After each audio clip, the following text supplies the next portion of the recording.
Henry, if I could throw a different question your way, your literary work and a lot of your keynote topics use the phrase markets have become battlefields. Now, what does that phrase mean to you within the context of the global economy of the 2020s? So, very obviously, the phrase is a reference to the fantastic movie Master and Commander, The Far Side of the World, which I absolutely love. I even love more the books that it is based on by Patrick O'Brien. And more than anything, I love the audio versions of those books, which are read by Patrick Tull, which I just recommend as being just wonderful, wonderful content. But we mean a very, very specific thing about this, which is the reason that that phrase resonates in the movie is because you don't necessarily think of oceans as having been battlefields in the way that the movie portrays. You don't think about how it is that the sea is this place where you have these enormous battles in which people die, and the movie is very, very good at portraying the horror of war in a world where you can't rely on modern medicine.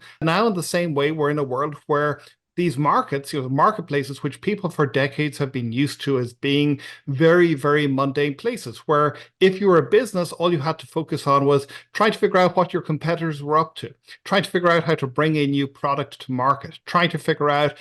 what regulators might do or might not do. And suddenly you find yourself plunged into a much, much more treacherous world in which you may not realize it, but somewhere in the mist out there, there is a warship which is going to start firing a broadside against you. And if you are not aware of that, you may find yourself sinking in short order. And so, really, what we wanted to convey with that phrase was the notion that this is a fundamentally different world than the world that you thought that you're in, a world of, to extend the metaphor a little bit, peaceful maritime commerce has suddenly become a world in which privateers and men of war ships can suddenly come across you and can sink you to the bottom of the ocean if you are not careful.